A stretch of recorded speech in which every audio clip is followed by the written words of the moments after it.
Estamos aqui com mais uma edição da série Bate-Papo com Fintechs.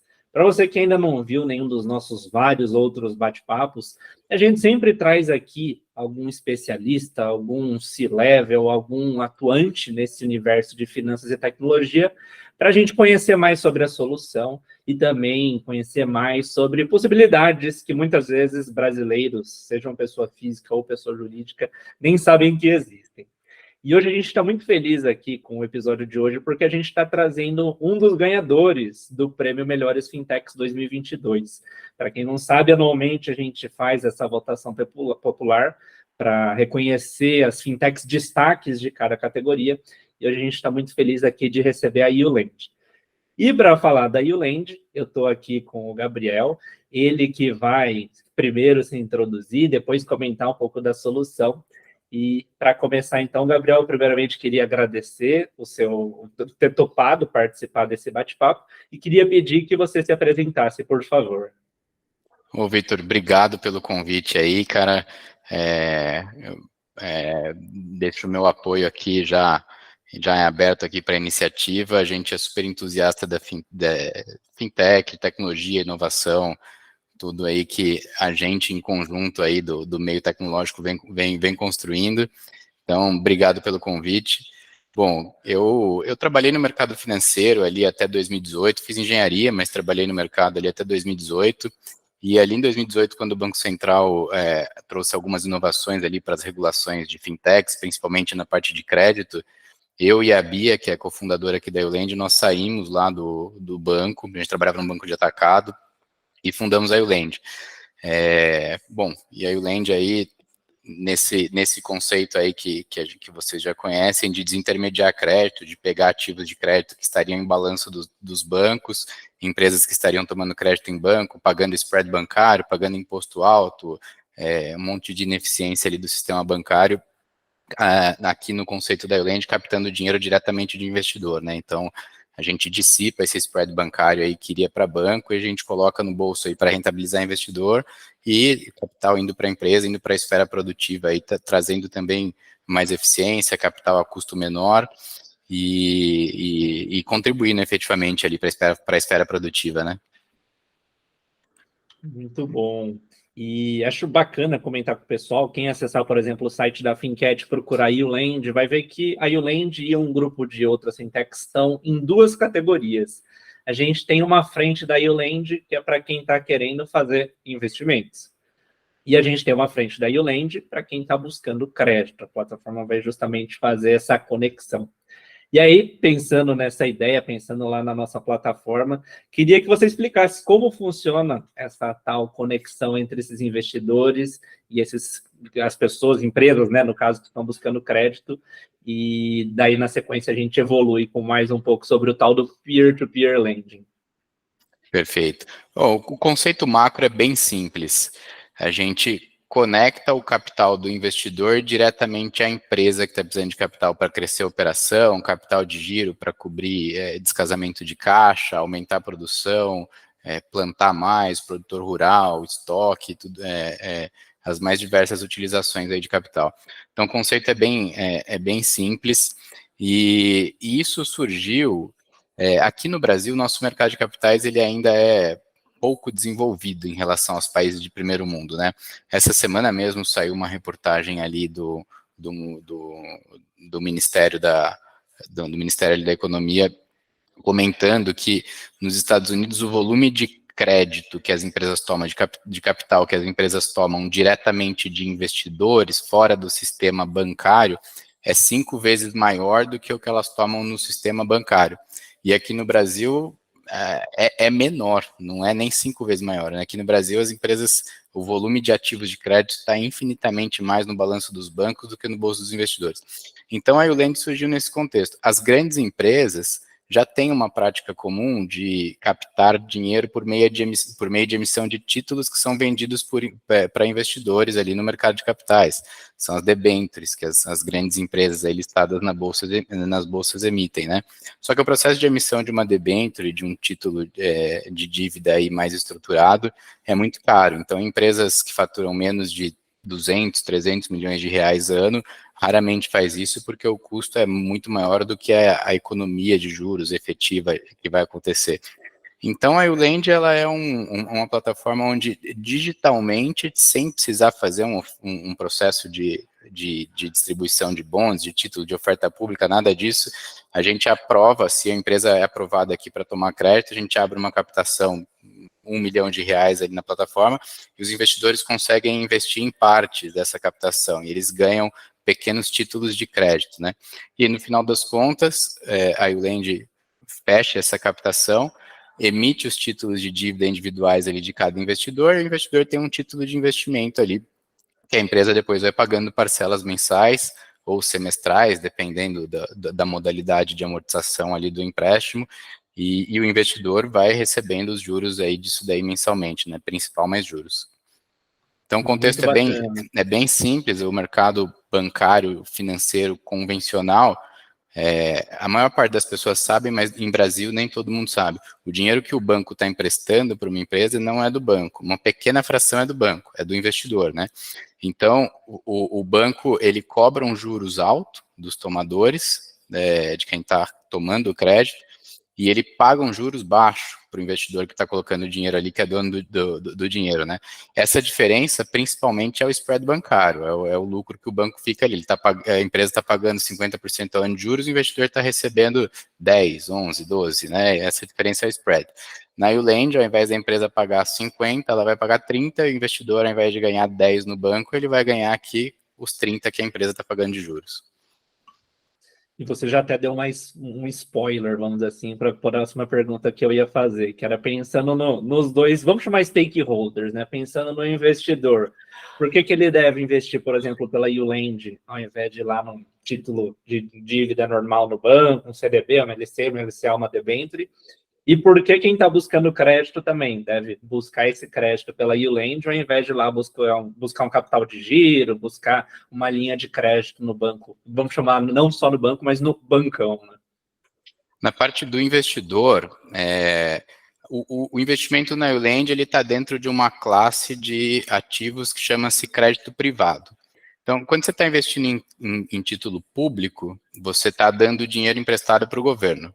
Se você estiver dando dinheiro emprestado para uma empresa, não é título público, é crédito privado. Então, aí vai do perfil de cada investidor ali, do que o assessor, do que o planejador financeiro dele identificou que é o perfil que ele deve investir, mas em geral é interessante você ter uma parte da sua carteira em crédito privado, porque ele é um investimento de renda fixa, não é variável, só que ele rende muito mais do que os investimentos de renda fixas convencionais, títulos públicos, enfim, bonds do Tesouro Americano, porque o risco de você emprestar para uma empresa, obviamente que ele também é maior, só que o spread ele é maior. E a YouLend, nós nascemos nesse conceito do investidor pessoa física emprestando para a empresa, né, obtendo título de crédito privado ali. Só que nos últimos três semestres, aí, nos últimos 1 ano e meio, a gente evoluiu a YouLend para um conceito de plataforma de crédito privado, em geral, não só para investidor PF. Então, aqui quando a gente vai financiar uma empresa, a gente tem fundos de investimento, tem investidores pessoa jurídica, tem investidores institucionais e tem investidores pessoa física que estão comprando esses títulos de crédito privado aí. Então, para a parte do investidor, em geral, o crédito privado ele tem um prêmio maior, porque ele também tem um risco maior. Então, em média, aqui a carteira da YouLend nos últimos 6 meses rende 30% ao ano, com uma inadimplência de 6%. Então, no líquido ali, ela está rendendo 22,5% ao ano, mais ou menos. Mesmo com a Selic alta, nenhum título público chega próximo disso daí, né?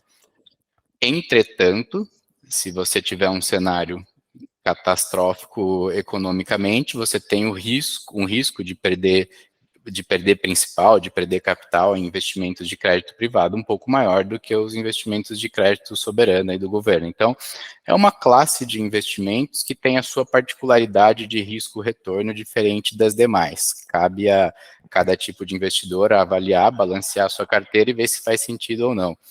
Eu, particularmente, tudo que eu tenho de liquidez eu coloco em crédito privado. Eu sou suspeito para falar, né? Bom, É muito bom. E e eu para a acho legal parte os dois da... pontos que você tá. Desculpa até interromper, mas dois pontos que você comentou, até para você concluir nesse raciocínio, que é um pouco da deseducação financeira das pessoas aqui no Brasil. Primeiro que você falou, pô, muita gente acha que o dinheiro que eu tô pegando do empréstimo é do banco. Então, na cabeça das pessoas é aquele negócio, pô, o banco tem um caixa cheio de barras de ouro e é o dinheiro dele. E a gente vê que não é o caso. E esse segundo ponto que você até já comentou, que é muitas pessoas não entendem essa relação de risco e retorno. E você está comentando, pô, a gente está falando de um crédito privado. Eu não estou falando aqui do mercado de capitais, de mercado de ações que tem um risco mais alto, mas eu também não vou comparar lá com o que o Tesouro Direto está pagando, por exemplo. CDB, que tem a Um garantia da CDB. FGC, por exemplo, aqui não tem garantia da Exato. FGC. É isso. Exatamente. Então, até pensando nisso, essa próxima pergunta que eu queria fazer é, na hora da seleção das empresas que vocês vão aceitar, que se cadastrem na sua plataforma, tem um processo, tem uma análise de crédito, depois com essas informações, o que o investidor tem acesso a consultar para ele tomar uma decisão de onde investir? Tem um processo de análise de crédito, diligência aqui bem criterioso.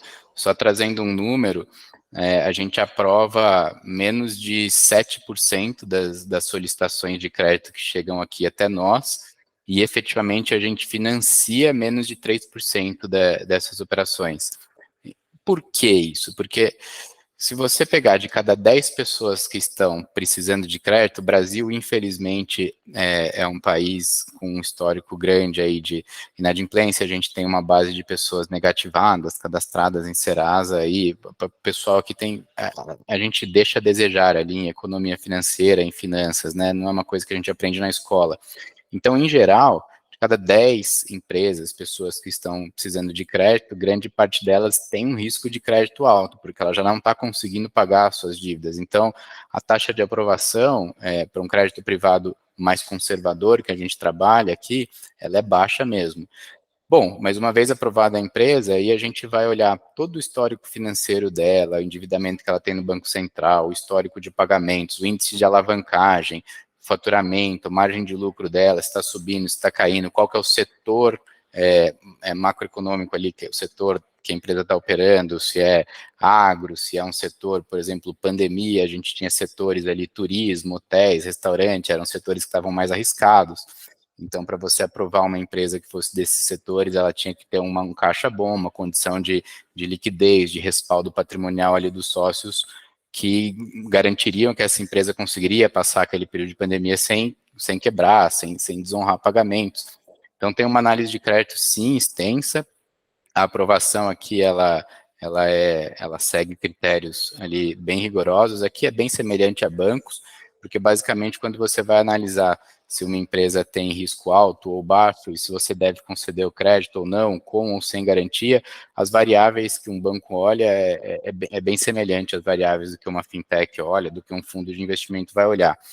E assim, tem players, tem credores que operam, dão crédito para empresas que estão financeiramente mais estressadas, mas aí pegam garantias muito mais fortes e cobram taxas muito mais altas. A estratégia aqui da Euland é operar com empresas que estão financeiramente saudáveis. Então, as taxas que a gente cobra ficam nessa média de 30% ao ano, que eu comentei com você, que para o Brasil não é uma taxa alta. Uma empresa estressada, em recuperação judicial, chega a pagar taxa de 70%, 80%, 100% ao ano de juros, né? Pessoa física que tem um índice de inadimplência maior. Então, o processo ele passa por todas essas análises ali, documentais, de compliance e depois de condições financeiras ali de balanço para ser definido se aquele empréstimo efetivamente vai ser concedido ou não e a qual taxa e qual nível de garantia. E é muito legal esse ponto que você levantou, porque às vezes na Finquete a gente tem usuários, empresas que entram em contato falando, pô, não estou conseguindo crédito em lugar algum. Mas justamente não tem uma mágica. Se a empresa, o CNPJ, já tem um histórico negativo, já está com pendências, tem todo esse fator que a gente está discutindo. Então, é importante o pessoal, antes de já sair fazendo empréstimo, já sair contestando, entender o que está por trás, né? E a gente frisa que é bem legal ficar entendendo a política que cada plataforma, como por exemplo a Uland, vai adotar na hora de liberar ou não o cadastro na plataforma e depois dos próprios investidores quererem investir ou não, né? Então, o fato é que no sistema financeiro existe credor para tudo.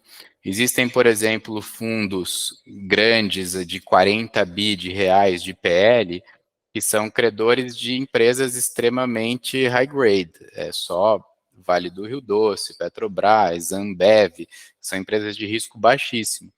E você tem instituições financeiras ou até outros fundos no mercado, factorings, que são caras que operam com empresa de alto risco, que já estão protestadas, já estão com dívidas problemáticas em banco, processos tributários. E se você leva uma empresa high grade para esse cara que opera estressado, ele não vai aprovar, porque o custo de capital dele é mais alto, porque ele toma mais risco.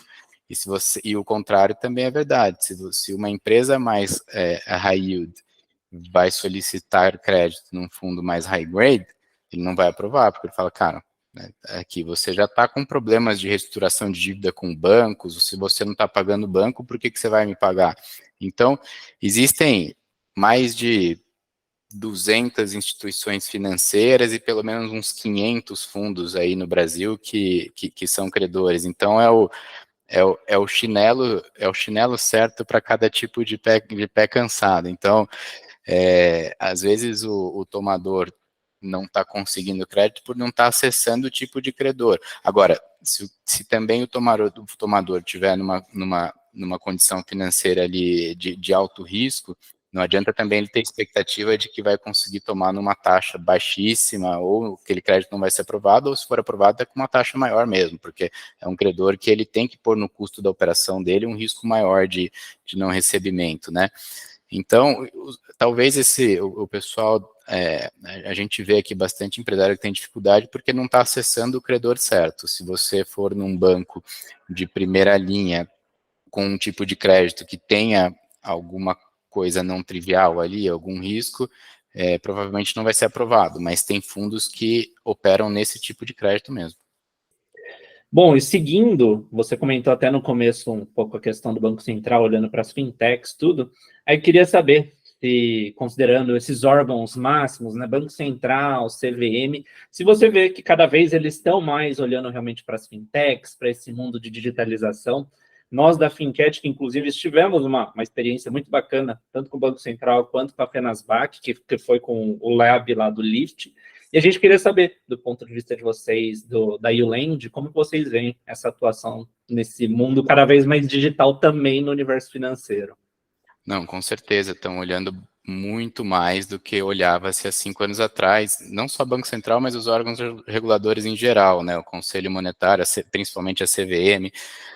A gente está caminhando para encontrar um ponto de equilíbrio, porque há 5, 6 anos atrás, a regulação ela era defasada em relação à tecnologia.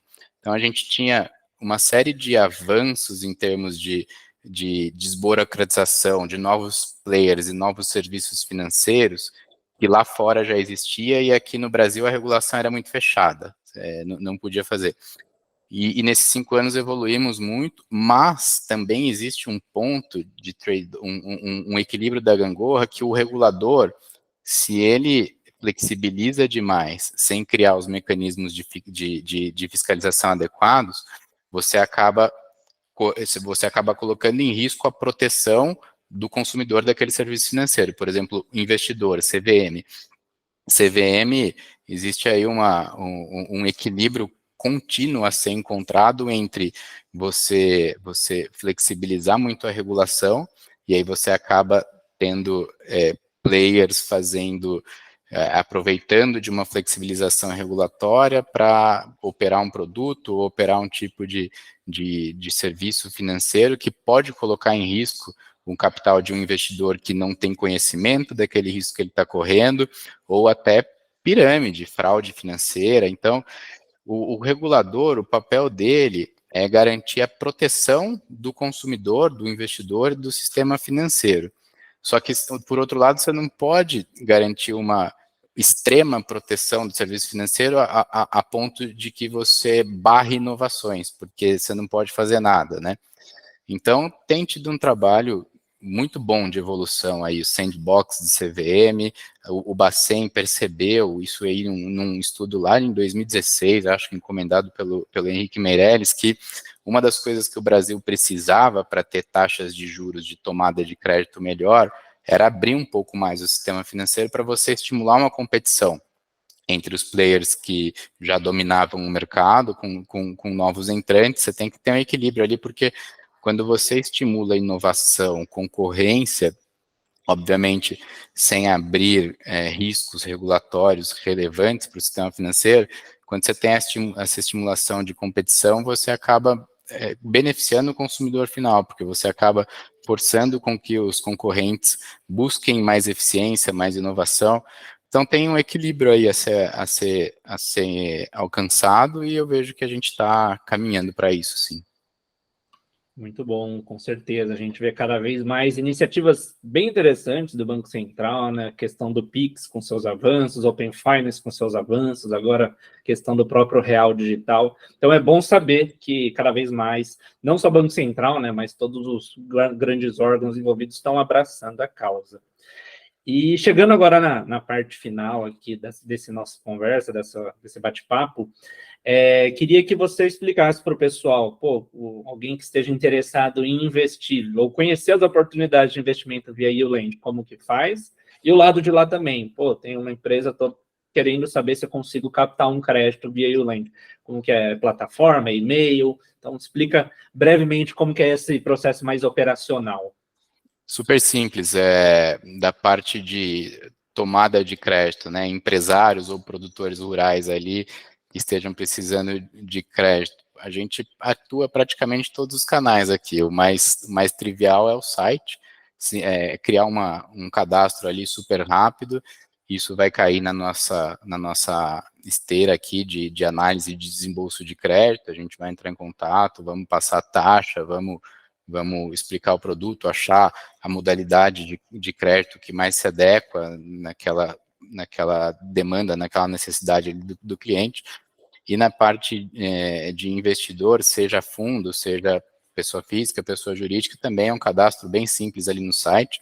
Uma vez cadastrado, você consegue acessar as oportunidades, as empresas que estão fazendo tomada de capital, de recurso. Tem um relatório ali de 2, 3, 4 páginas que vai mostrar os highlights econômicos, financeiros daquela empresa que foram considerados para análise de crédito, as fotos, um breve descritivo ali do que a empresa faz. E o investimento também é super simples, vai gerar uma fatura ali, Pix, boleto, esse dinheiro ele vai para uma instituição financeira que faz a emissão dos créditos, das cédulas de crédito bancário, e desembolsa um valor ali para o tomador, e o investidor fica com a cédula de crédito que a empresa vai pagando depois mensalmente, parcelas, juros, mais principal. Então é super simples, youlend.com.br ali. Excelente. Tem alguma rede social, Instagram, LinkedIn, YouTube também que você queira deixar? You.land. Esse Não tem segredo. Estamos aí amplamente com uma perenidade cada vez maior nos canais, fruto da confiança dos nossos clientes ali nesses 4 anos de operação. Passamos por pandemia, passamos por juros altos, juros baixos, a carteira aqui, obviamente, em alguns períodos ela está um pouco mais rentável, alguns períodos ela está menos, mas fruto de todo o trabalho que vem sendo feito aí pelo time, a gente está crescendo bastante. Excelente. Não somos nós da Finquete dizendo, mas são os próprios usuários de fintechs que premiaram justamente a YouLend como destaque nessa questão de investimentos e campeã da subcategoria Peer-to-Peer Lending. Então, acho que super vale a pena você que ainda não conhecia entrar no site, entrar nas redes sociais, porque os próprios usuários gostam muito. Fechando aqui, então, Gabriel, queria mais uma vez agradecê-lo por ter topado fazer esse bate-papo. Todo mundo que depois tiver alguma dúvida pode, claro, mandar para a gente da Finquete, que a gente caminha, ou pode entrar em contato direto com eles. Reforçamos também para seguir a YouLend em todas as redes sociais, seguir também os nossos canais da Finquete. E, Gabriel, parabéns aí pelo trabalho e espero, numa próxima, fazer mais um bate-papo aí que foi muito enriquecedor. Estamos de portas abertas, Vitor. Conta com a gente. Parabéns vocês também aí por todo o trabalho. Obrigado a todos que acompanharam também e nos vemos no próximo episódio da série Bate-Papo com Fintechs. Até lá!